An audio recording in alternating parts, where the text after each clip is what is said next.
Hello students, we are back with our next video of class 12th biology. Chapter 2nd, Sexual Reproduction in Flowering Plant.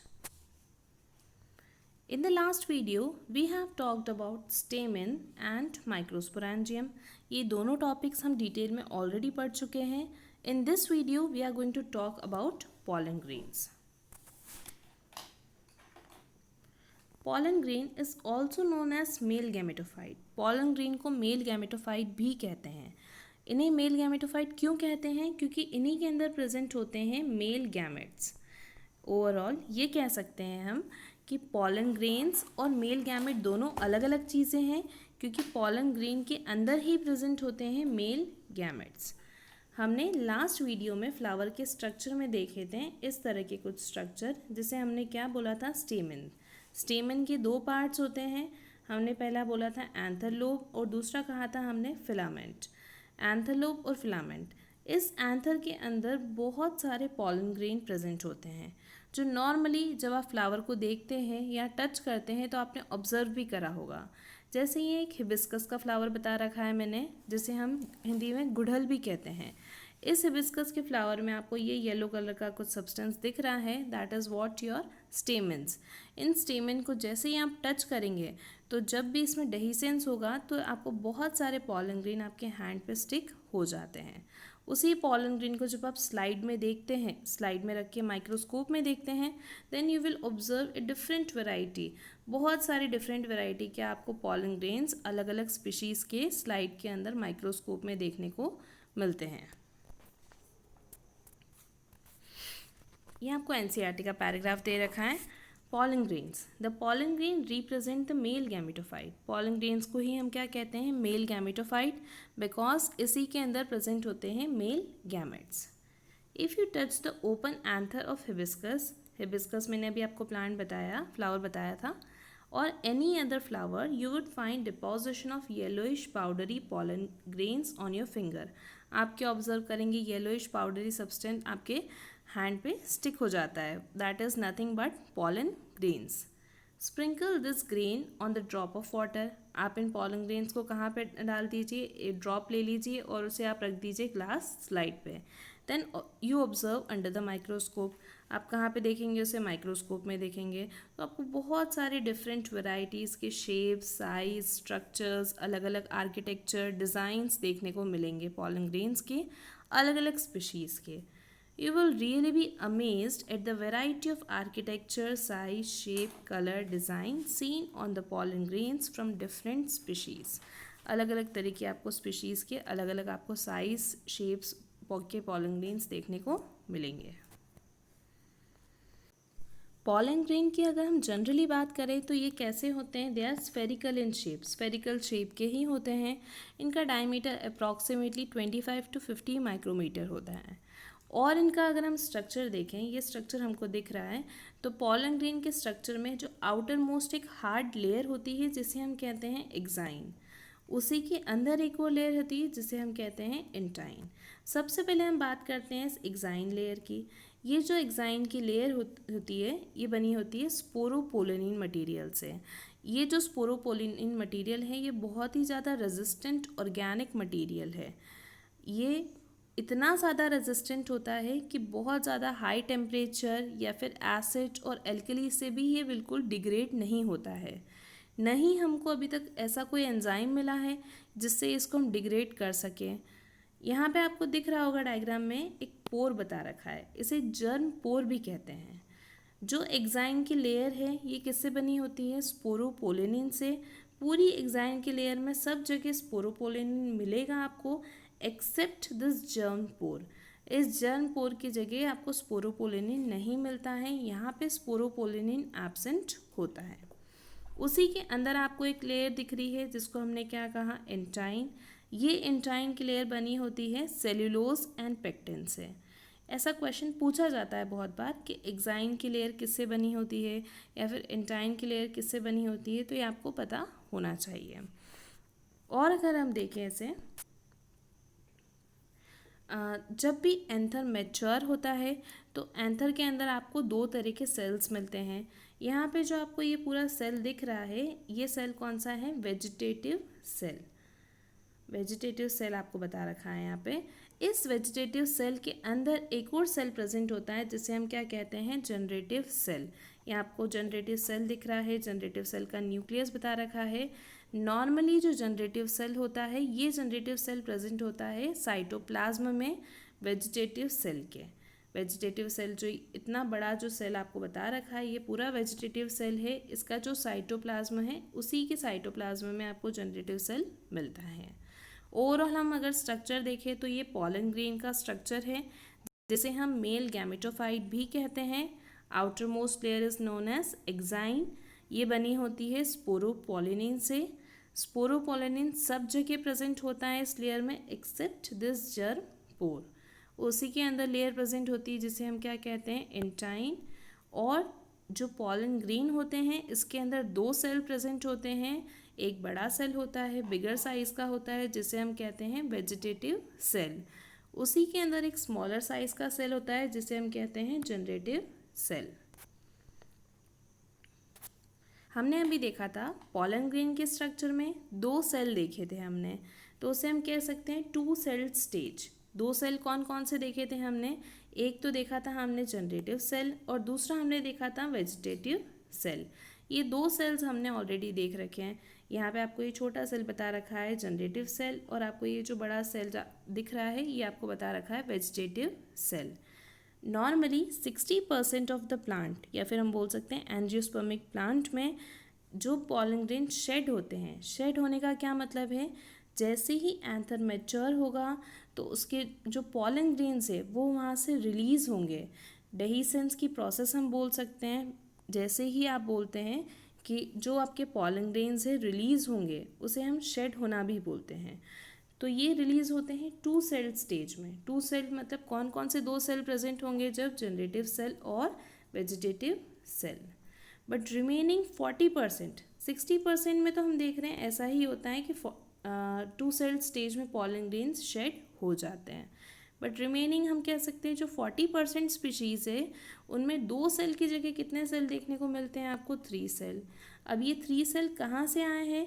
तो यहाँ पे हम देखते हैं कि जो जनरेटिव सेल है, ये जनरेटिव सेल डिवाइड करता है और बनाता है दो स्पर्म सेल।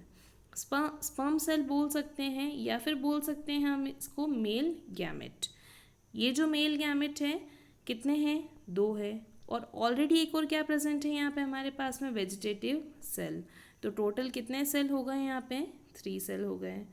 तो कुछ प्लांट्स में 3 सेल स्टेज में एंथर जो होते हैं, या फिर हम बोल सकते हैं पॉलन ग्रेन शेड होते हैं, या फिर हम बोल सकते हैं कुछ प्लांट्स में 2 सेल में ही शेड हो जाते हैं।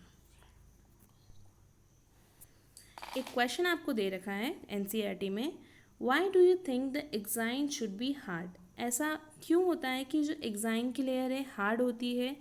And what is the function of germ pore? उसी का आंसर यहाँ पे बता रखा है। Yes, exine should be hard. Exine hard होती है। क्यों होती है ऐसा? Because it protect pollen grain by which pollen grain develop normally from severe condition. अब नॉर्मल सी बात है कि जो पॉलन ग्रेन है, इसकी आउटर मोस्ट लेयर एक्साइन है। अब आउटर मोस्ट लेयर एक्साइन है तो वो क्या करेगी? प्रोटेक्ट करेगी पॉलन ग्रेन को। तो प्रोटेक्शन के लिए बेस्ट क्या चीज़ है? हार्ड होना बेस्ट है। तो इसलिए पॉलन ग्रेन की जो एक्साइन की लेयर होती है वो हार्ड होती है। It is outer most layer made up of sporopollenin. ये हमने डिस्कस करा है किससे बनी होती है? Sporopollenin. Which protect pollen grain from harsh environmental condition. जो पॉलन ग्रेन को हार्श एनवायरमेंटल कंडीशन से क्या करती है? बचाती है। नेक्स्ट क्वेश्चन दे रखा था, what is the function of germ pore? Germ pore हमने देखा था कहाँ प्रेजेंट था? ये एक्साइन की लेयर में ही प्रेजेंट था ये। Through germ pore pollen tube develops and comes out. Germ pore का फंक्शन होता है कि यहीं से पॉलन ट्यूब का क्या होता है? डेवलपमेंट होता है। पॉलन ट्यूब यहीं से डेवलप होता है। इसे और आगे हम डिटेल में पढ़ेंगे जब हम फर्टिलाइजेशन की प्रोसेस देखेंगे। आपको ये एनसीईआरटी का पैराग्राफ बता रखा है। Pollen grains are generally spherical. कैसे होते हैं? स्फेरिकल होते हैं। Measuring about 25 to 50 micrometre in diameter. ये हमने देख लिया कितना डायमीटर होता है इसका? 25 to 50 micrometre. It has a prominent two layer, दो लेयर होती है, कौन कौन सी होती है? The hard outer layer called the exine, बाहर वाली लेयर को हमने क्या बोला था? एक्साइन। यहाँ पे डायग्राम में दिख रहा है आपको। मेड ऑफ स्पोरोपोलिनिन, ध्यान रखना है किससे बना होता है ये? Sporopollenin, which is one of the most resistant organic material known, जो बहुत ही ज़्यादा रेजिस्टेंट मटीरियल होता है। It can withstand high temperature, high temperature पे भी डिग्रेड नहीं होगा। स्ट्रॉन्ग एसिड या फिर एल्कली, जिसे हम बेस भी बोलते हैं, उस पर भी ये बिल्कुल भी डिग्रेड या फिर बिल्कुल भी इसको हार्म नहीं होगा। No enzyme that degrade sporopollenin is so far known, ऐसा कोई एंजाइम अभी तक हमें नहीं मिला है जो स्पोरोपोलिनिन को डिग्रेड कर सके। नॉर्मली जो एंजाइम की एक्टिविटी होती है वो इतनी ज़्यादा एफिशिएंट होती है कि उससे हम कोई भी प्रोसेस इजीली करवा सकते हैं, बट अभी तक हमारे पास कोई ऐसा एंजाइम नहीं है जो स्पोरोपोलिनिन को क्या कर सके? डिग्रेड कर सके। Pollen grain exine has prominent aperture, जो एक्साइन की जो लेयर है वहाँ पे एक प्रोमिनेंट अपर्चर है, अपर्चर मतलब एक स्मॉल होल है, इस तरह से समझ सकते हैं, कॉल्ड जर्म पोर, जिसे हम क्या कहते हैं? जर्म पोर। डायग्राम में दिख भी रहा है आपको ये जर्म पोर कहाँ प्रेजेंट है? एक्साइन की लेयर में। वेयर स्पोरोपोलिनिन इज एब्सेंट, जहाँ पे स्पोरोपोलिनिन क्या होता है? एब्सेंट होता है, बाकी पूरी लेयर में स्पोरोपोलिनिन प्रेजेंट होता है। Pollen grains are well preserved as fossil because of presence of sporopollenin. हमने देखा पॉलन ग्रेन की जो आउटर मोस्ट लेयर है वो किससे बनी है? स्पोरोपोलिनिन से बनी है। ये बहुत ही ज़्यादा हार्ड है, इसलिए इसे हम प्रिजर्व भी कर सकते हैं as a fossil. Next, the exine exhibit fascinating arrays of pattern and design. इसी एक्साइन की लेयर की वजह से आपको बहुत सारे इसके डिफरेंट पैटर्न्स या फिर डिज़ाइंस पॉलन ग्रेन को देखने को मिलते हैं। नॉर्मल सी बात है, आउटर मोस्ट लेयर है ये, तो जो भी आपको डिज़ाइंस पॉलन ग्रेन के दिख रहे हैं वो किसकी वजह से दिखेंगे? एक्साइन की लेयर की वजह से ही दिखेंगे। Why do you think the exine should be hard, ऐसा आपको क्यों लगता है एक्साइन हार्ड होगी? तो इसका आंसर मैं ऑलरेडी लास्ट स्लाइड में आपको बता चुकी हूँ। What is the function of germ pore, ये भी हम डिस्कस कर चुके हैं। जर्म पोर का क्या फंक्शन होता है? वो पॉलन ट्यूब के फॉर्मेशन में हेल्प करता है। Next, the inner wall of pollen grain is called intine, जो इनर वॉल होती है उसे हम क्या कहते हैं? इंटाइन कहते हैं। इट इज़ थिन, बहुत ही ज़्यादा पतली लेयर होती है, and continuous layer. Continuous layer का क्या मतलब है? रेगुलर लेयर होती है, उसमें कोई भी ब्रेक नहीं होता है बीच में, कंटिन्यूस लेयर आपको देखने को मिलती है। Made of cellulose and pectin, किससे बनी होती है? Cellulose and pectin. ये दोनों एक क्वेश्चन आपको ध्यान रखना है कि एक्साइन की लेयर किससे बनी है, तो आपको ध्यान रखना है स्पोरोपोलिनिन से, और इंटाइन की लेयर किससे बनी है? तो cellulose and pectin. Next, the cytoplasm of the pollen grain is surrounded by plasma membrane. अब हम किसी भी सेल की बात करें, भले ही प्रोकैरियोटिक सेल की बात करें, यूकैरियोटिक सेल की बात करें, तो हम देखते हैं कि सारे ही सेल में क्या होता है? साइटोप्लाज्म प्रेजेंट होता है। एक लिक्विड सब्सटेंस होता है, या फिर हम बोल सकते हैं सेमी लिक्विड सब्सटेंस होता है सेल के अंदर, जिसे हम क्या कहते हैं? साइटोप्लाज्म। और इस साइटोप्लाज्म के अराउंड जो लेयर होती है उसे हम क्या बोलते हैं? प्लाज्मा मेम्ब्रेन या फिर सेल मेम्ब्रेन। सारे ही सेल्स में होता है, तो डेफिनेटली पॉलन ग्रेन में भी क्या होता है? प्लाज्मा मेम्ब्रेन प्रेजेंट होती है। When the pollen grain is mature, it contains two cells. जैसे ही पॉलन ग्रेन मैच्योर होगा तो उसके अंदर कितने सेल प्रेजेंट होंगे? 2 सेल प्रेजेंट होंगे। कौन कौन से 2 cell? Vegetative cell and generative cell. 2 cells आपके पास में प्रेजेंट होंगे, vegetative cells and generative cell. The vegetative cell is bigger, बड़ा होता है कौन सा? Vegetative cell. Has abundant food reserve and large irregular shaped nucleus. ये ध्यान रखना है, इसका न्यूक्लियस कैसा होता है? इरेगुलर शेप का होता है, कोई डेफिनेट इसका शेप नहीं होता है। The generative cell is small, generative cell कैसा होता है? स्मॉल होता है, छोटा होता है, and floats in the cytoplasm of vegetative cell. ये साइटोप्लाज्म में ही फ्लोट करता रहता है, किसके साइटोप्लाज्म में? वेजिटेटिव सेल के। It is spindle shaped with dense cytoplasm and a nucleus. जो अपन वेजिटेटिव सेल देख रहे हैं उसका शेप कैसा होता है? स्पिंडल शेप का होता है। यहाँ पे आपको डायग्राम में भी थोड़ा दिख रहा होगा, ये स्पिंडल शेप का है, with dense cytoplasm and the nucleus.